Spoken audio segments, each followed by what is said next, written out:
नमस्कार मयंक जी।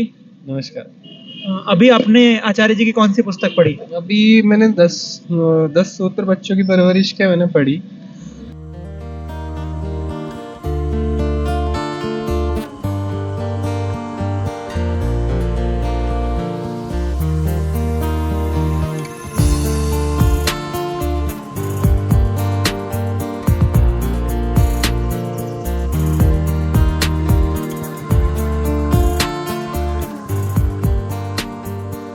आपको मतलब सबसे जो अच्छा क्या लगा? सबसे अच्छा जो मुझे इसमें कोटेशन लगा वो ये था कि जो अनुशासन का जो रास्ता है वो दमन से होकर गुजरता है। तो उसमें वो जब मैंने उस पर थोड़ा सा मनन किया तो मेरे को वो बात मतलब बहुत गहरी बात लगी वो, कि आपको अनुशासन ज़रूर चाहिए, और अगर आप दमन कुछ ऐसा कर रहे हो और आपको पता नहीं है कि आप क्या दमन किए जा रहे हो, और आप बस दमन दमन कर रहे हो, आपको पता नहीं है कि हाँ ये किसी ने बता दिया मुझे कि ये चीज़ है, आप ये मत कीजिए, और उस पर मेरा कोई विचार नहीं है खुद का।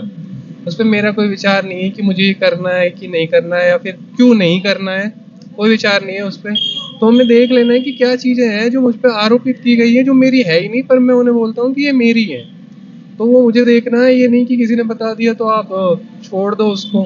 और वो जो अनुशासन वाली जो बात है, तो वो मुझे देखना है कि हाँ ये मेरी बात है, तो अब मुझे इस पे किस तरह से चलना है, तो उसको मैं कैसे सही करूँगा, कैसे उसको साधूंगा इस पे चलने का। हमने देख लिया है कि भाई जो मेरा नहीं था, पर अब मुझे ये भी देखना है कि क्या जो मेरा है जिस पे मुझे चलना है उसके लिए मुझे अनुशासन रखना है। मतलब मानने से पहले तर्क कर लेना है कि के साथ सवाल जवाब कर लेने हैं, क्या वाकई में मुझे इस पे चलना चाहिए, या फिर ये कहीं से बाहर से कुछ आ रहे हैं, या किसी ने बोल दिया है, या फिर मैं ऐड के माध्यम से कहीं जैसे देख रहा हूँ।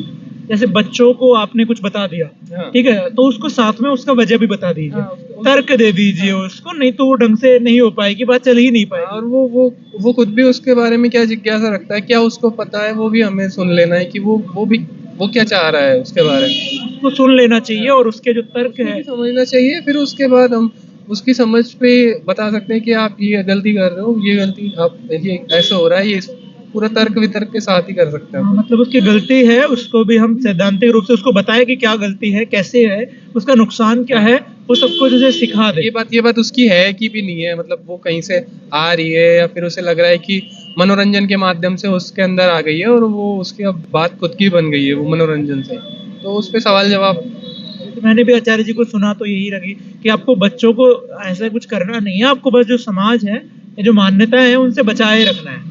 हाँ बिल्कुल बिल्कुल ऐसा ही है, क्योंकि अभी कैसा हो गया कि इतना जो एकदम ऐसा हो गया कि फोन के माध्यम से बच्चों को क्या प्रवेश कर जाता है हमें पता भी नहीं चलता है। तो वो आप उनको सुने, उनके साथ बैठे, वो क्या सीख रहे हैं, क्या समझ रहे हैं, फिर उसके बाद ही आगे कुछ हम उसको बोल भी तो अभी पाएंगे जब हम उनके मन को जान पाएंगे कि क्या चल रहा है। मैंने अभी अभी जॉन जिक्स रूसो का पढ़ा था, वो बाल मनोवैज्ञानिक है। उन्होंने साफ साफ बताया है कि जो बच्चे की परवरिश है वो स्वाभाविक होनी चाहिए।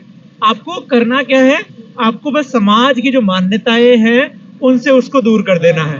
हाँ उनसे उन्हें हटा देना है, ताकि वो खुद से हाँ, अपने जो भी जैसा भी उसको सीखने को मिलता है खुद की समझ से वो आगे बढ़ पाए। प्रकृति खुद सिखाती रहेगी हाँ उसको। उसको प्रकृति सिखाती रहेगी, और जो जो शिक्षा से और वो जो माहौल पूरा स्कूल ही वो सिखाएगा, उससे भी उसमें काफी परिवर्तन आएंगे। बस उसे गलत चीजों से बचाना है। वो भी में गलत चीजों में आप क्या? हाँ गलत चीजों में ये हो गया कि वो कुछ भी रील्स वगैरह स्क्रॉल कर रहा है, तो अब रील्स में तो रैंडमली कुछ भी आ जाता है, कुछ भी आ रहा है रैंडमली। तो वो हमें देखना है कि क्या बच्चे को फोन देना जरूरी भी है या नहीं है, या फिर मैं भी ये ध्यान रखूँ खुद का भी कि मैं उसके सामने फोन नहीं चलाऊंगा वहाँ पे, या फिर घर में कोई ऐसा कर भी रहा है तो मैं मना करूंगा कि आप इसके सामने फ़ोन का इस्तेमाल ना करें, ताकि ताकि इस पर गलत प्रभाव पड़ेगा। ये फिर और कुछ नहीं, अगर मैं किताब पढ़ रहा हूँ तो वो मुझसे किताब ही मांगेगा आके, और मैं अगर रील स्क्रॉल कर रहा हूँ तो वो भी कहेगा कि भाई आप ये कर रहे हैं, मैं भी अब यही करूंगा। वो जिद मतलब करेगा। इस बात का मतलब यह है कि बच्चों को बदलने से पहले थोड़ा खुद को बदल लो। सबसे पहले हाँ खुद को बदलना है हमें, ताकि खुद जब माहौल हम सही करेंगे तो वो माहौल के साथ फिर वो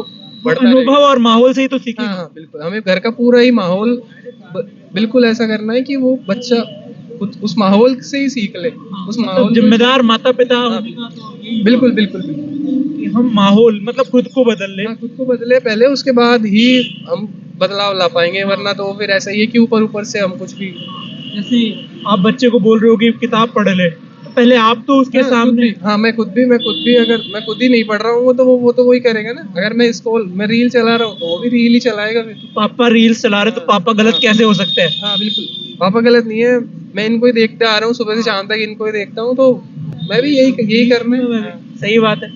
और मनोरंजन के लिए उसको सही चीजें बताना, मतलब कि मैं भी खुद कैसा हूँ वो मेरी हस्ती से उसको बताऊं कि ये नहीं कि मनोरंजन है तो मतलब गेम ही मनोरंजन हो गया या फिर मोबाइल ही मनोरंजन है। मनोरंजन भी अलग अलग हो सकता अलग है। अलग तरीके के हो सकते हैं, क्योंकि आजकल स्पोर्ट्स का बिल्कुल खत्म हो गया है कि मतलब बच्चे कहीं जा रहे ही नहीं है, घर में बस फोन के माध्यम से उनका मनोरंजन हो रहा है। तो वो भी मतलब वो क्या हम वो कहते हैं ना, मूल जो शब्द है कि पूरा जो विकास हो रहा है वो आजकल बच्चों का नहीं है, नहीं हो पा रहा है। मन का भी और शरीर के तल पे भी, दोनों ही तल पे उनका पूरा विकास पे कोई ध्यान नहीं है। अगर उसका मानसिक और शारीरिक विकास ही पूरा नहीं हुआ है, उससे पहले आप उसे व्यवसाय और पैसा और पता नहीं क्या क्या बता रहे हैं कि तुझे सफलता की जो रूढ़िवादित जो उसकी परिभाषा उसे है। रास्ता ही आप देखने नहीं दे रहे कि वो खुद से समझे क्या पढ़ना है, उसे क्या अच्छा लग रहा है, क्या नहीं लग रहा है, क्यों बुरा लग रहा है, क्यों अच्छा लग रहा है। तो वो पूरी बात नहीं होती बच्चों के साथ बैठ के।